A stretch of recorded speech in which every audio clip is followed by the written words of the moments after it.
Blessed One, Shakyamuni Buddha.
So that's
lost in the.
Good evening, everyone. Welcome.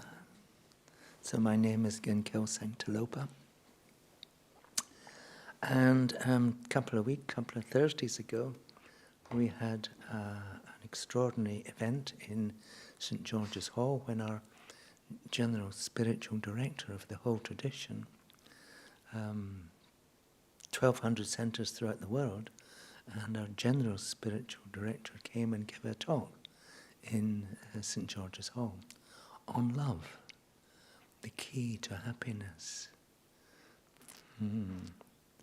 So we come to understand from Buddhist teachings that happiness is a state of mind. And so you cannot find the causes of happiness outside your mind. Which is great to know because, we're not very good at creating happiness externally, are we? We search for some things and we think, now I found something that's going to give me lasting happiness. And then a couple of weeks later I think, it's not that good. And so we search again, try to find something else. And so Genla Taekyung was her name. She gave a talk that included 3 types of love. First of all, there's affectionate love, like you have for a long lost sibling, you meet them and you have this mind of affection. You feel warmth and happy and you want to be close to them. And then there's cherishing love. Not only do you want to be close to them, but you want to take care of them. Their happiness becomes important to you. And if they have problems, you want to take their problems away. But then finally, there's something called wishing love. We wish from the depths of our heart to give them real happiness and peace. And this would be permanent.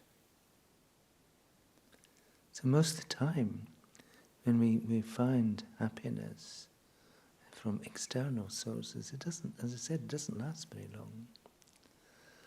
Whereas this mind of wishing love wishes to give real happiness. And so we try to find out what that really means and how we can accomplish that. So you got anyone you would like to give real happiness to? And permanent happiness? Apart from yourself, that is. So we'll begin with liberating prayer, then we'll do a brief meditation, and then we'll talk more about wishing love.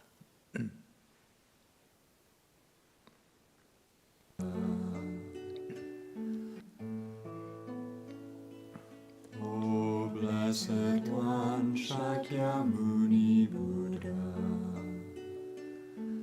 precious treasury of compassion, bestower of supreme inner peace, you who love all beings without exception, are the source of happiness and goodness, and you guide us to the liberating path. Your body is a wish-fulfilling jewel. Your speech is supreme purifying nectar, and your mind is refuge for all living beings. With folded hands I turn to you, supreme unchanging friend. I request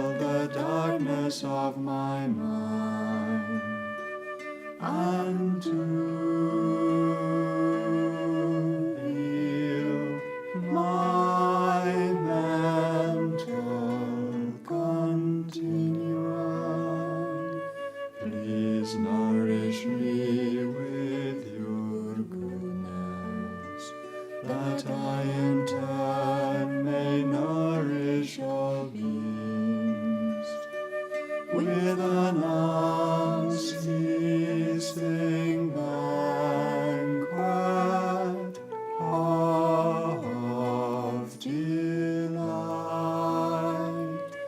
Through your compassionate intention, your blessings and virtuous deeds,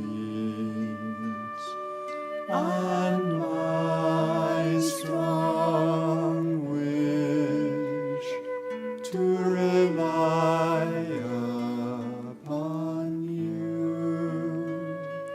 May all suffering quickly cease, and all happiness and joy be fulfilled, and may holy Dharma flourish forevermore.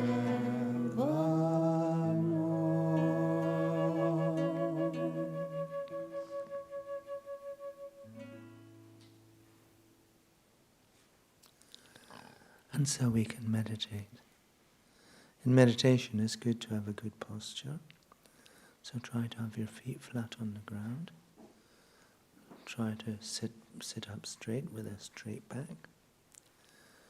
You can place the back of your right hand in the palm of your left like this, and raise the thumbs so the tips of your thumbs touch gently together.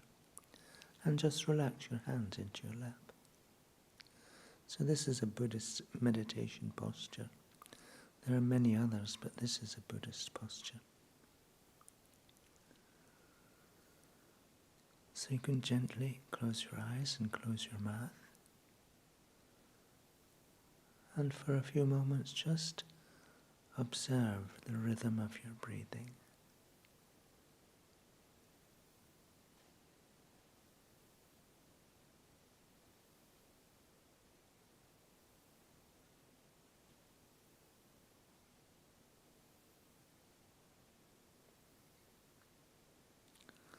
A lot of Buddhist teachings are about gaining control over our mind.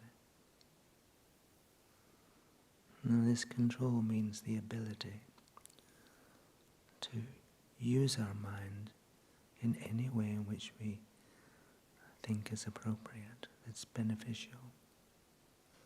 Beneficial for ourselves and for others.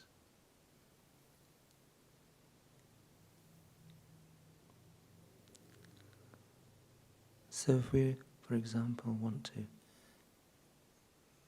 develop our experience of love, we have to create a mind of love and then place our mind upon it and hold it there without distraction. So part of our problem then is that when we try to meditate, we can have many distractions. Our mind seems to get even more busy sometimes when we sit down to meditate. So we can try to deal with this by just imagining that all the objects of our distraction just disappear.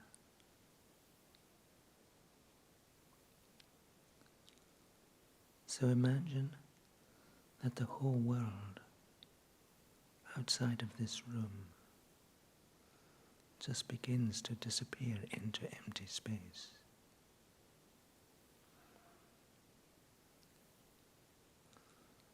Everything you know about the outside world begins to disappear. So whole continents and cities and oceans just disappearing.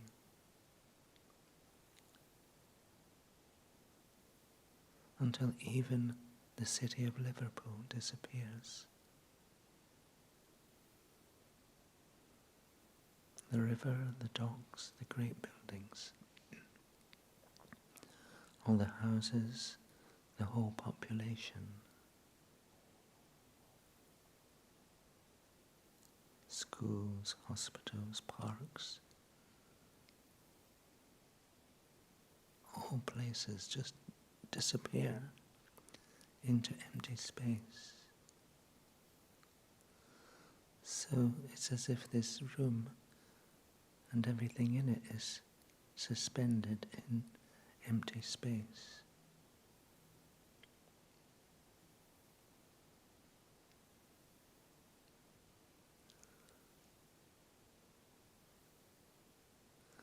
And then imagine that even the room itself begins to disappear. The ceiling, the walls, all the statues, everyone else in the room, and all the furniture. And then, finally, the floor and the chair on which you're sitting. So all that remains is you, your body and your mind.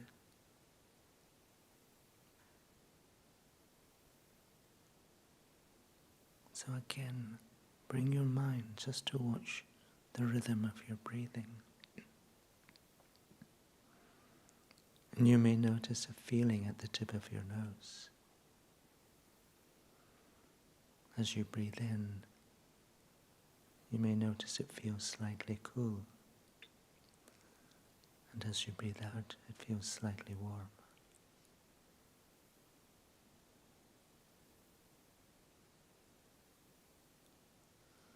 Cool as you breathe in, warm as you breathe out. But the difference is barely noticeable.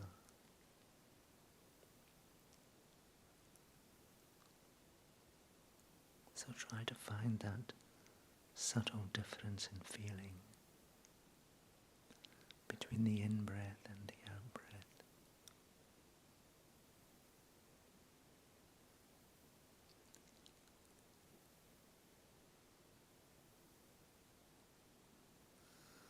And then when you find it, just allow your whole mind to relax into that feeling.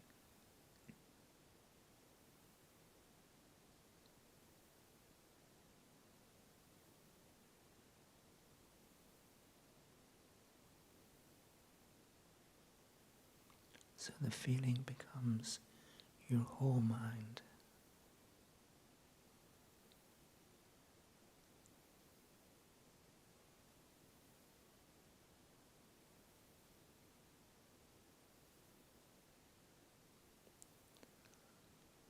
And just try to relax and enjoy that feeling.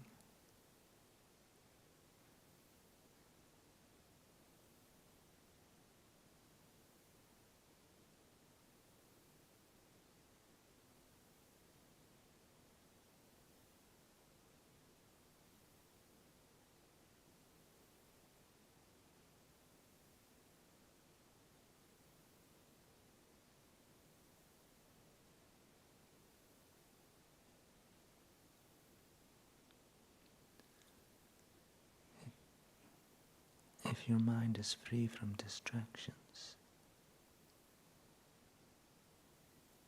then a deep feeling of peace, happiness and contentment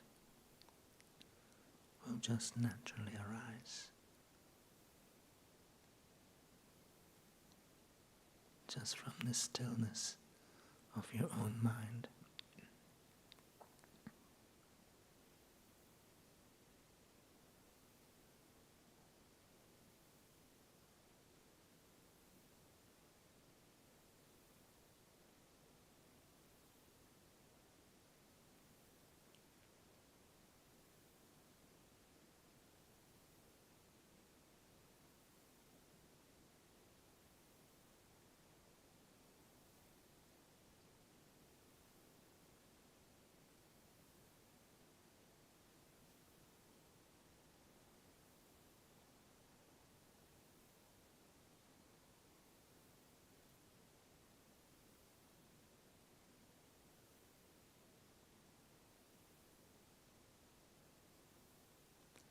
So turn your mind now to any feelings of peace and contentment that you have.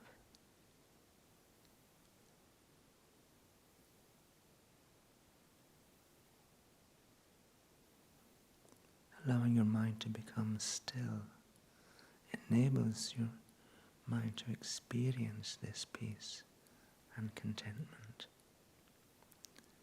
It's like your basic level of mind, like clear sky with no clouds of distractions.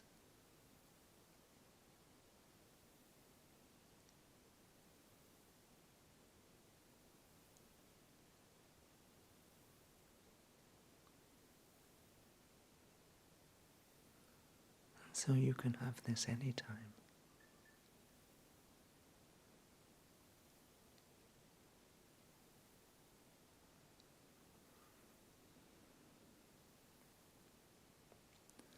So now you can gently begin to relax your concentration. Try to remember any feelings of peace and contentment that you had. Again, you can bring them back anytime. And then, when you're ready, you can arise from meditation, allowing your mind to come back to the room, becoming aware of your surroundings.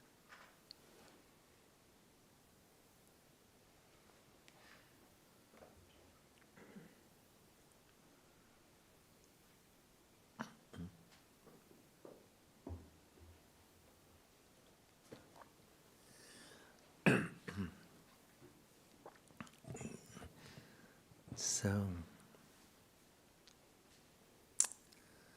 where do you normally seek to find happiness? Where do all your friends normally seek to find happiness? Is it inside the mind or outside the mind? I would say normally it's outside the mind. Yeah. We look for nice friendships, nice place to stay, nice location, nice food to eat, nice music to listen to, nice things to look at, and so on. Nice smells.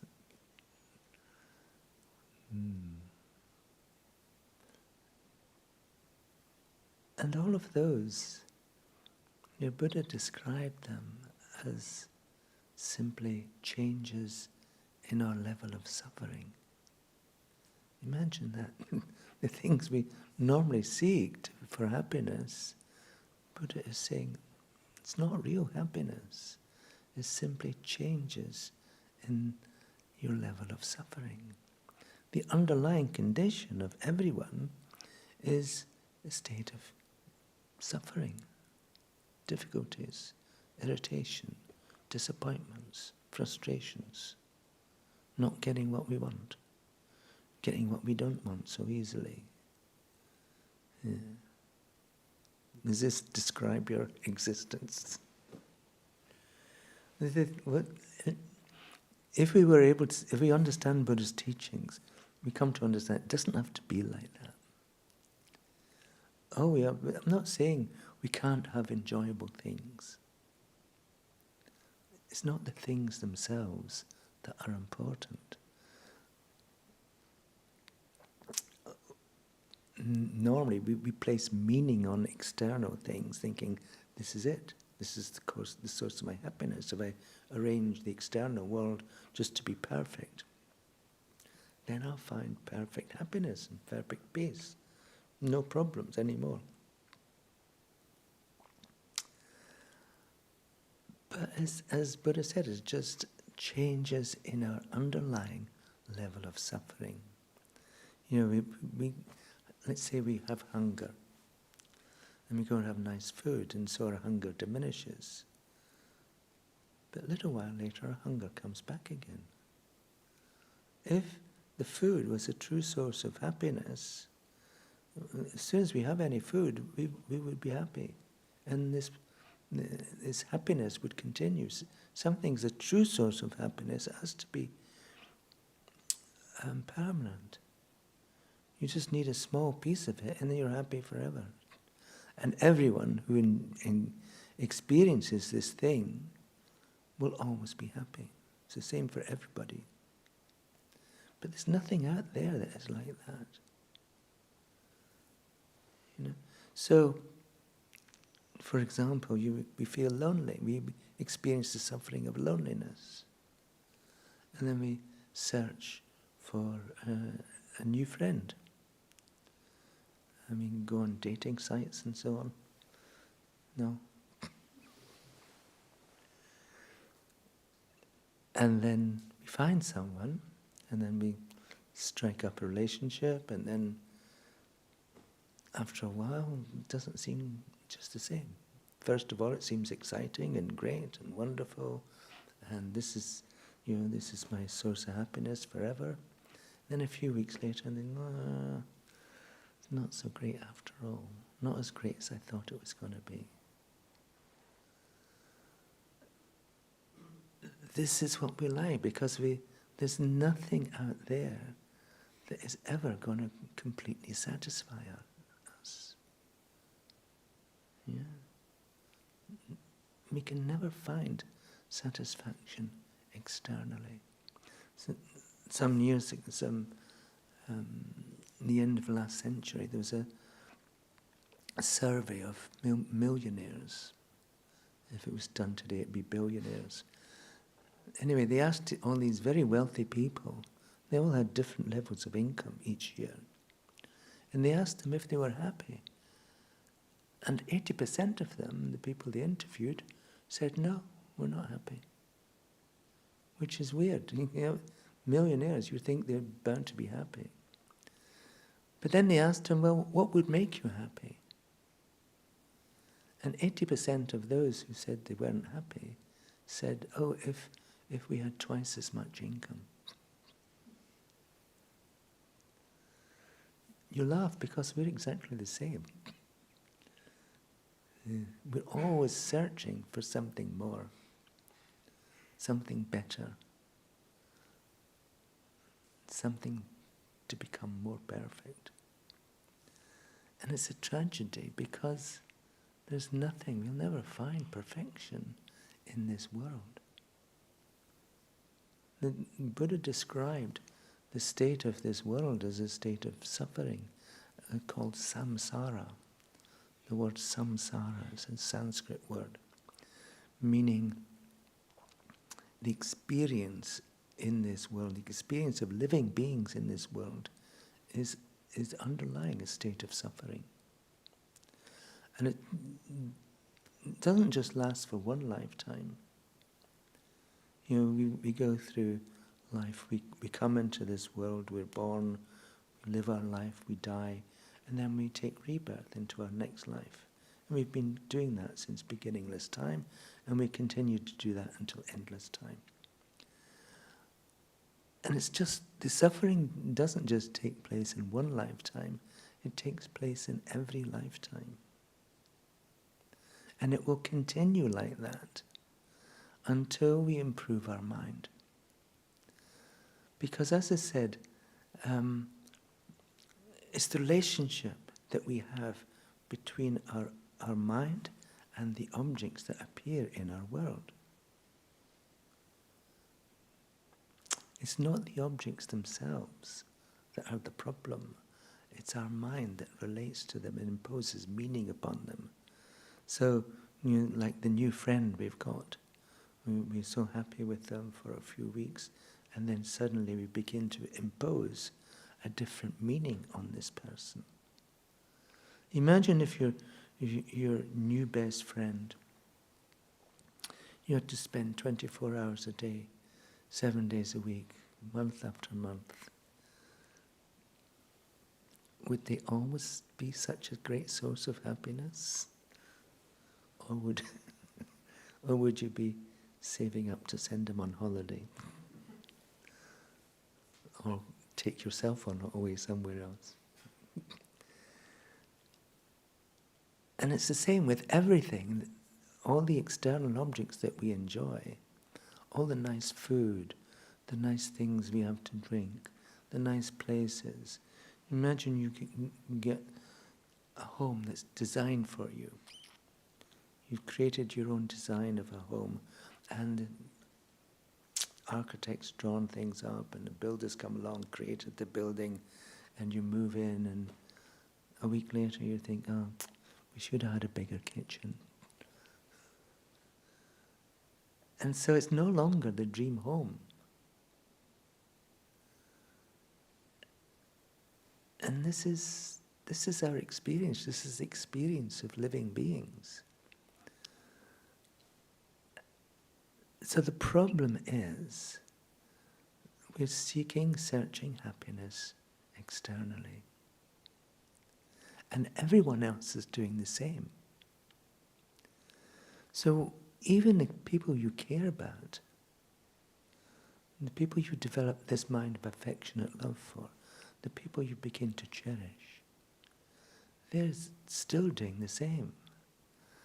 And once you realize this, that no one is finding real happiness and peace, and Buddha is saying it doesn't have to be like this.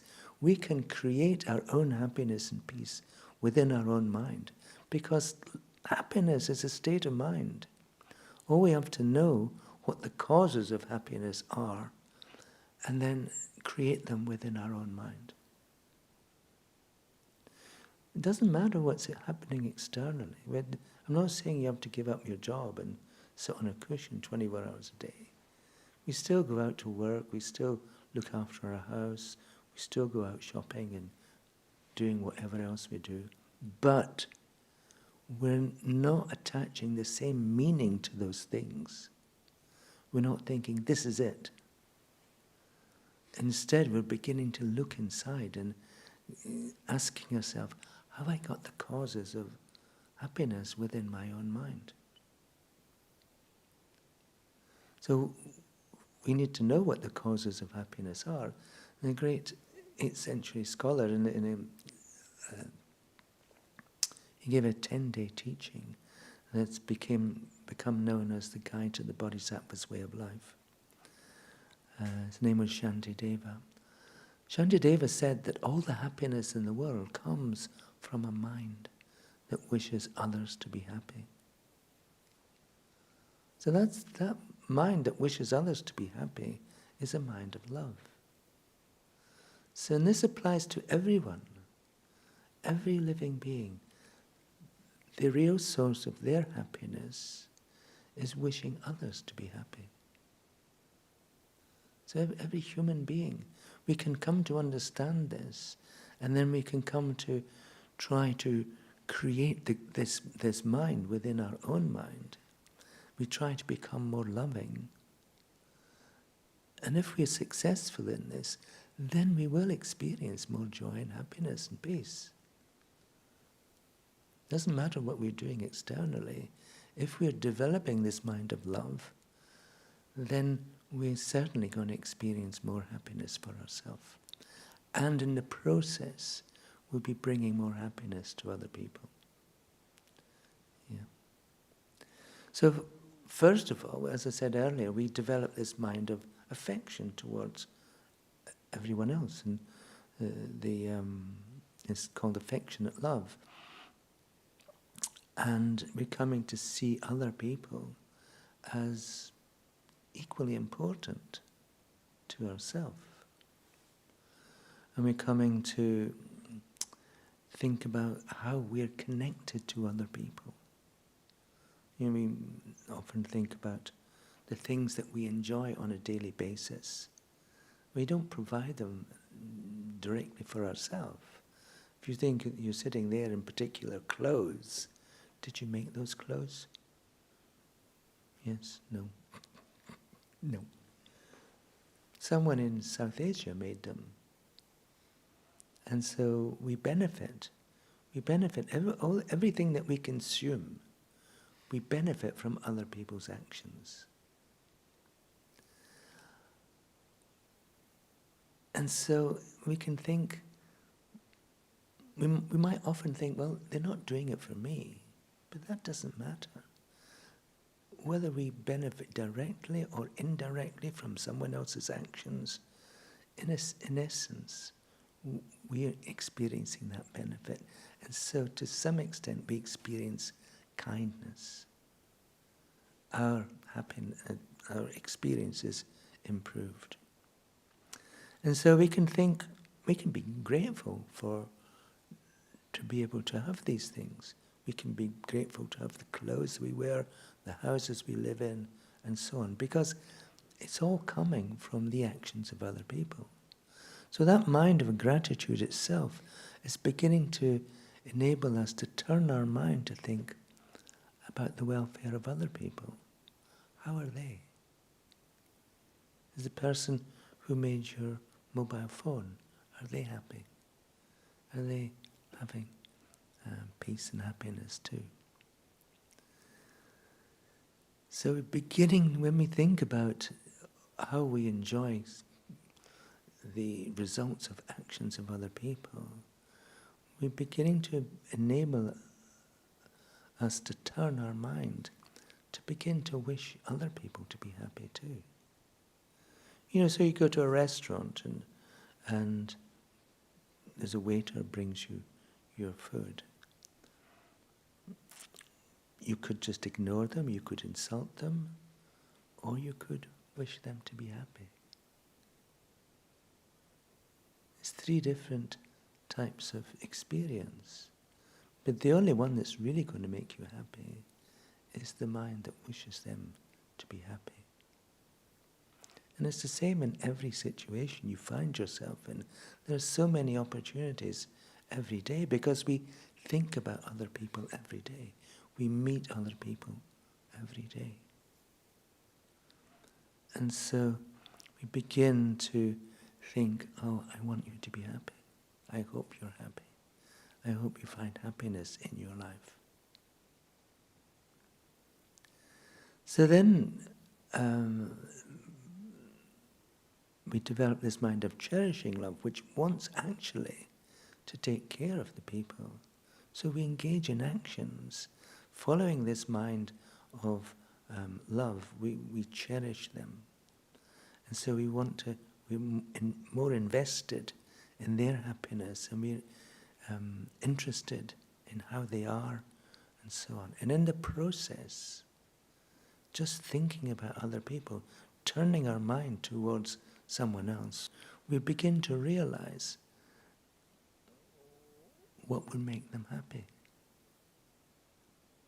And so we can bring food and etc. We can provide shelter, provide things for them. If we think about it, we'll begin to know and understand what to do. But again, all of those material things that we bring is just a short-term pleasure. It's not going to benefit anyone in the long run. You know, it is what we need to do is to show other living beings how they too could find their way to permanent peace and happiness. And we understand that this is what we need to do ourselves. We need to find our own way to permanent peace and happiness. And it comes down to the mind. It's called wishing love. We wish other people to find real happiness, not just the temporary pleasures that come from consumption, but real happiness, which means inner peace, lasting mental inner peace. So how do we do that? How do we give other people lasting mental inner peace? We've got to show them how they too can create that mind of love for themselves, how they can grow their mind. How do we do that? First of all, by example. By as we develop this mind of wishing love, then all our actions our physical actions, our actions of speech, begin to follow that mind. And so naturally we become a more peaceful, more loving person. We never engage in, we never show anger, because our mind of love has pushed out anger. We never sow jealousy, our mind of love has pushed out jealousy. So, our mind of wishing love is so powerful that when our special friend that we've cultivated for some time comes and says, "Oh, I'm sorry, but I'm leaving you. I'm going off with one of the neighbours." And you just say, "How wonderful. I'm so happy for you. I'm so happy you're finding real happiness at last." That's, if you can do that, that's wishing love, The problem is, so much of our love is contaminated by a mind of attachment. Instead of thinking, "Oh, this is terrible, how can you do this to me?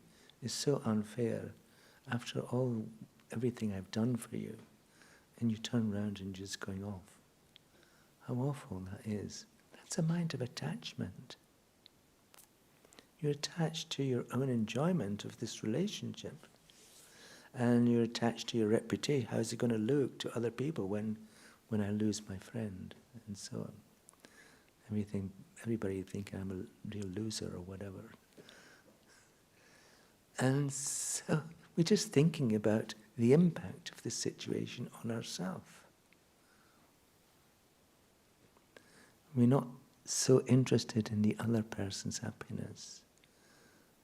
And so it's not real love. It's not, we could do better. We could be doing, "Yes, I just want you to be happy. Do whatever you want to do. I just want you to be happy." So, what we need to do is try to get to this stage.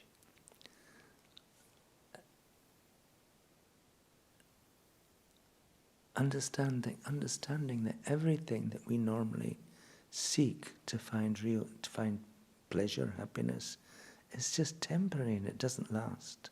And it's not going to provide real happiness.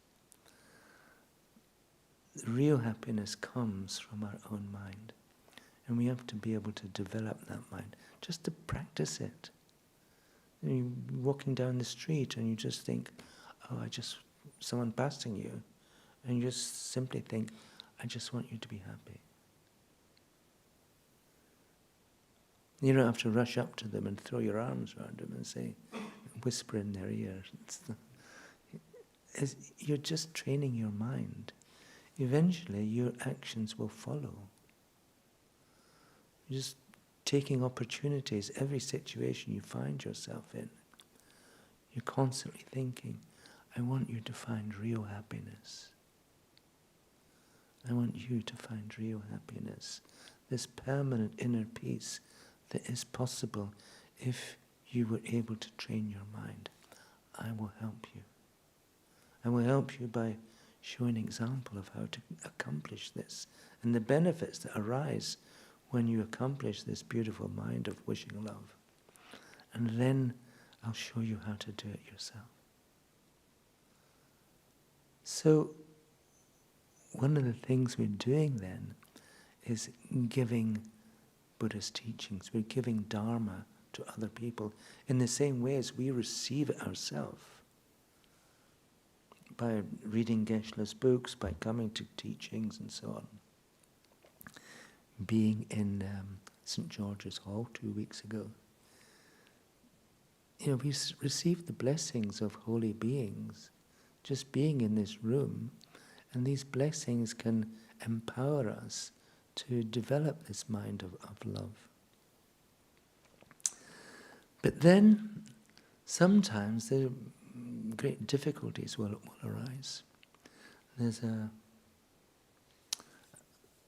this book, 8 Steps to Happiness, is a commentary on an ancient poem, and it's called 8 Steps to Happiness. And one of the verses is saying, even if someone I have helped, and of whom I had great hopes, nevertheless harms me intentionally, may I see him or her as my holy spiritual guide. So what this is implying is that when someone that we're close to, that we'd had great hopes for, causes us harm, how do we respond to this situation? Do we stop loving them? You're like your partner's just going off with someone else. Do we stop caring for them, loving them?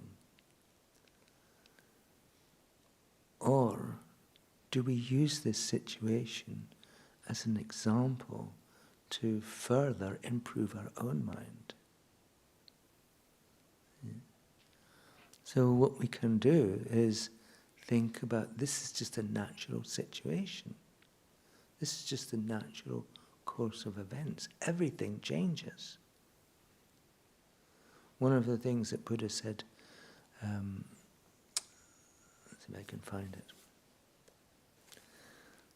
The end of collection is dispersion.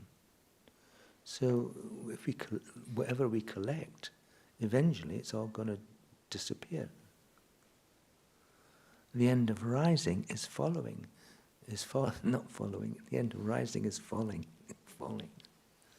The implication is that if we're seeking high status, the end of seeking high status is falling down and experiencing lower status. The end of meeting is parting. The end of birth is death. So this is the natural state of things. Yeah. We meet people and we be parted from them, if not before death, then at the time of death. And so part of our problem is that we cling to these things. We meet someone, we cling to it, expecting and hoping and praying that it's going to be permanent. And in other words, we develop attachment to this person. And that attachment in itself destroys our relationship with it, destroys our love. If we could just come to understand that the natural way of existence is that people come into our life, people go out of our life. We come into this life, we're born, and then at some stage we go out of this life. We seek higher status and eventually we'll find ourselves lower down. We seek to collect all stuff, but eventually it's just dispersed. And the process of trying to hang on to these things, to overcome this flow,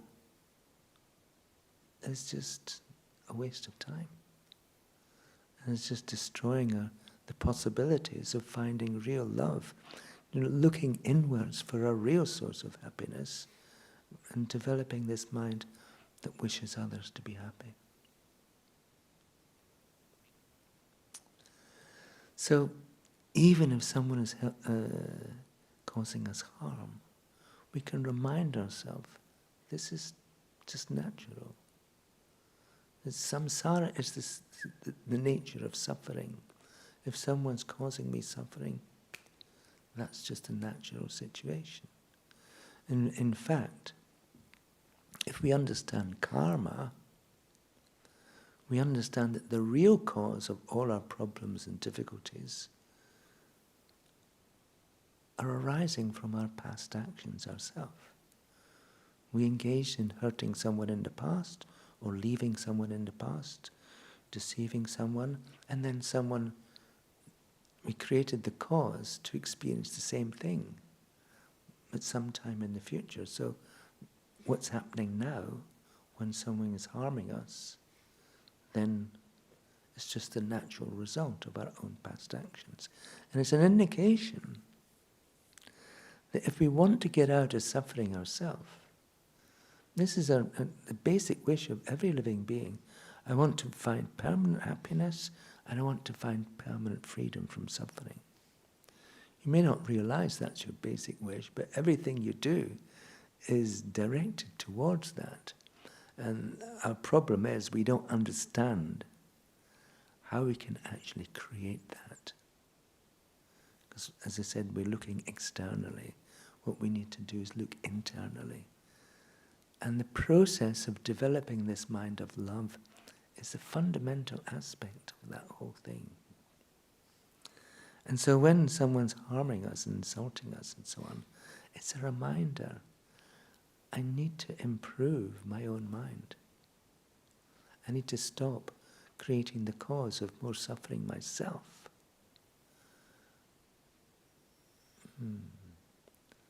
So we can. It's an incentive. When someone's harming us, it's an incentive, A, to clean up our act, never cause any hurt or harm to anyone else, and instead wish for their happiness.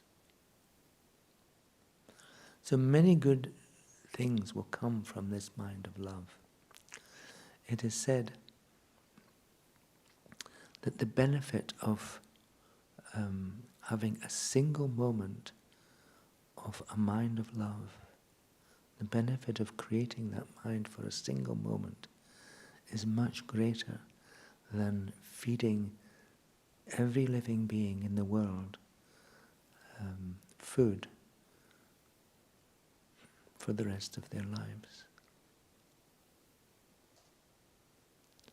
And the reason for that is you feed people food and it lasts them for one lifetime. You develop a mind of wishing love, and that lasts for a lifetime. And eventually that will grow into the power of an enlightened being. Like, if we're taking these teachings to heart, then we're being benefited by the original teacher, Buddha Shakyamuni. We're being benefited by my teacher, Geshe Kelsang Gyatso. So if we transform our own mind into this mind of love, and we benefit other people because of that, then that benefit will last for thousands of years. Feeding someone will last only one lifetime. So I think what we should do is just meditate, because we can develop this mind of wishing love just through the power of meditation.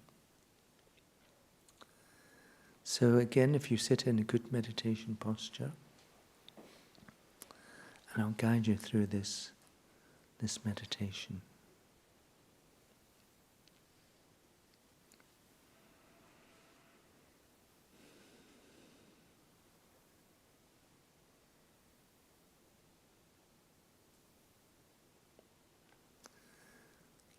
Imagine that you're sitting peacefully,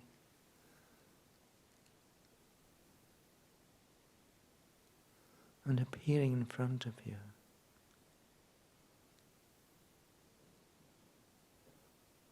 as someone that you have affection for, or a group of people that you have affection for, perhaps children, siblings, parents, close friends, relatives.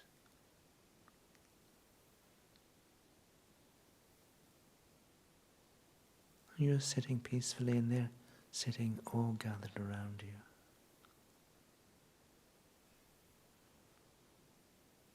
And you turn your attention to them, And you ask yourself the question, how are they?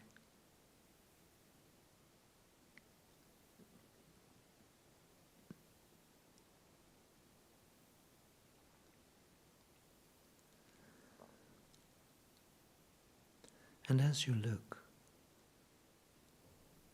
as you examining how each of them are, you notice that they find periods of peace, pleasure, temporary happiness. But the underlying condition is difficulties, problems, suffering, torment. If you imagine their whole lives speeded up in front of you, you realize that they don't really find any real happiness.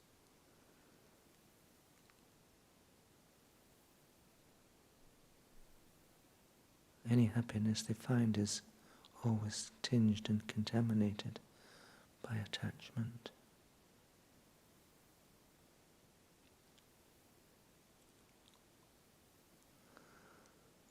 And so because you care for these people so much,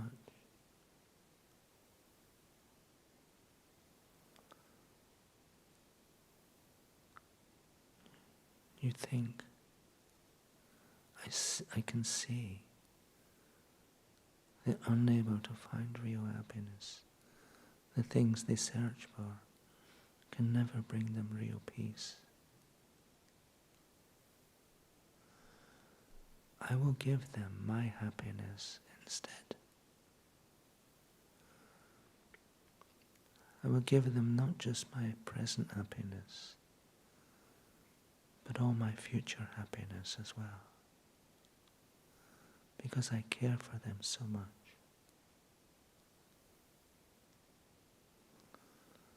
And when you have that thought, something changes in your heart.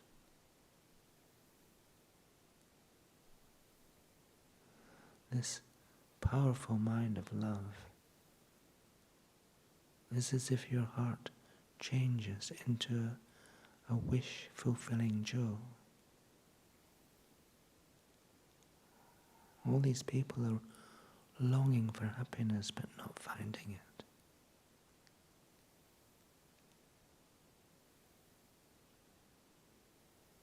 And you've developed this extraordinary wish to give them all of your happiness and your future happiness.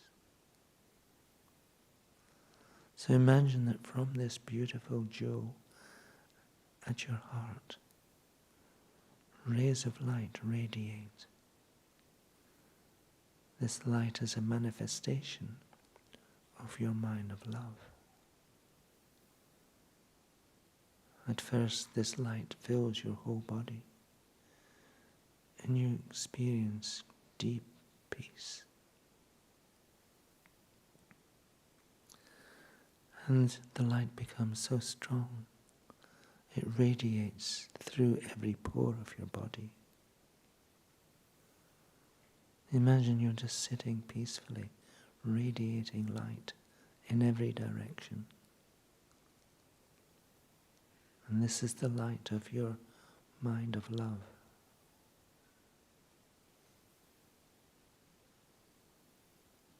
And gradually the light touches every one of these people gathered around you. And as soon as it touches them, their lives are completely transformed.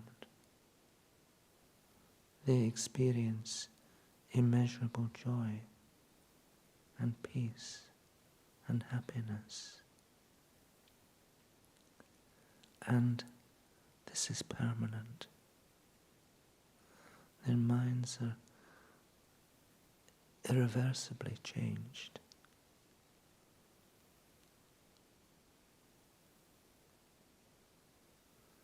And they experience immeasurable joy, immeasurable happiness. And this is permanent. So now when you gaze at those gathered around you and you see how their lives are transformed by your mind of wishing love,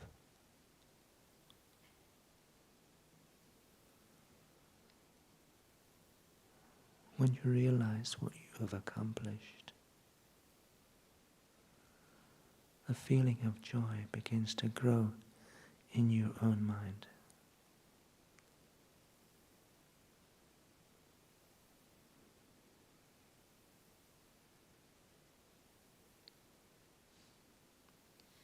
The more you contemplate, the more this feeling grows. With every breath you take, this feeling of joy grows stronger and stronger.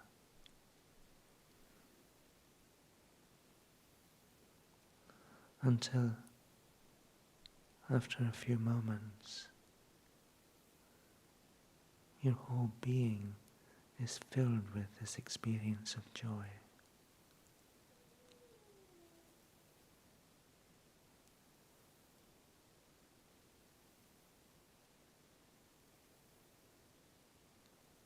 Your whole being is filled with joy that arises from your mind of wishing love. So just relax into this feeling.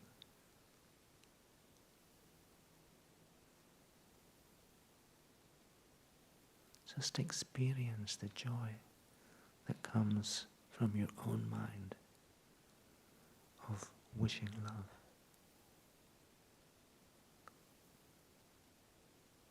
You care for these people so much. You'd give them all your happiness and future happiness.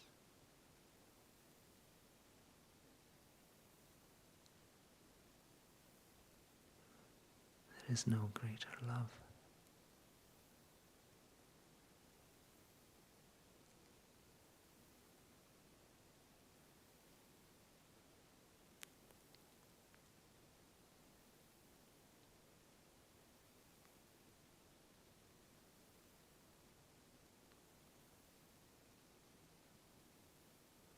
So just continue to experience this joy.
the last minute or so, try to have a deep experience of this mind of wishing love, the experience of joy itself.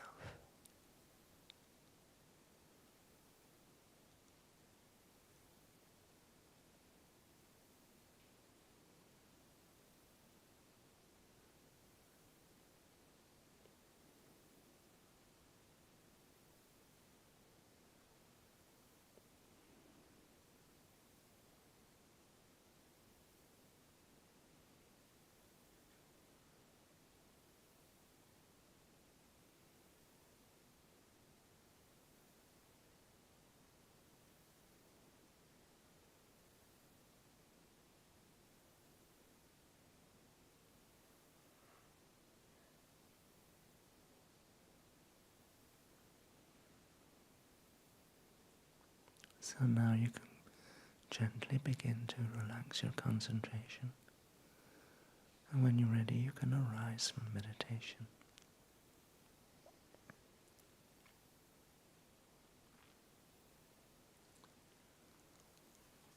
So you may realize that when you have your mind filled with this joy arising from wishing love, there is no anger, there's no jealousy, there's no attachment. It's just pure love, pure peace and happiness, pure joy. So the more you develop that mind, the more you simply wish for others' happiness, the more joy you experience, and the more you crowd out all the causes of your unhappiness, all the delusions, the anger, the jealousy, the uncontrolled desires. All of these are the cause of your suffering. If you really want to be free of suffering, then you've got to be able to practice things like patience, but importantly, love and compassion. And so it's interesting that from this mind of love, because you care for other people so much, you want them to find real happiness, you realize they can't be really happy when they've got problems and suffering. And so one of the things you want to do for them is to take away their suffering too. So this is a mind of compassion. So you develop these two minds of love. From this mind of love comes compassion. And from mind of compassion comes your own peace and happiness and eventually the mental power to be able to take away others' suffering. So you might think, well, I can practice this meditation, but I'm not really doing anything for other people. But what you're doing is becoming more familiar with having a loving mind. The more familiar you become, the more this loving mind appears in practice in your daily life. And you just can't help, you can't escape. You do the meditation and it has to happen. Because you do the meditation, it's a mental action. And every action has an effect. So if you have a pure mind of meditate on pure love, wishing love, you will experience joy. Sorry.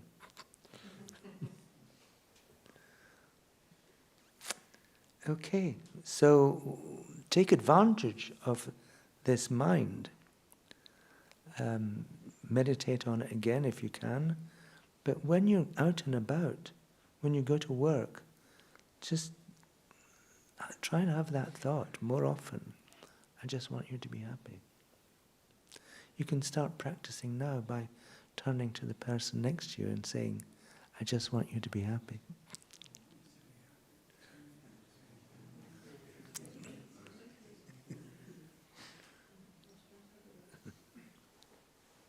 You see, just using those words creates great, powerful energy.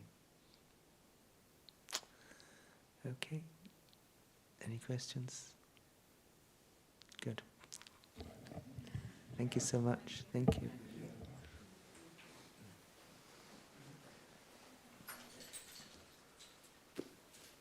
Oh, in 2 weeks' time, on the 3rd of May, we're having this empowerment of Buddha Shakyamuni, the founder of Buddhism. So an empowerment's like making a special spiritual connection with Buddha, and we begin to more easily take on his good qualities, so we become just like him. Wouldn't that be cool?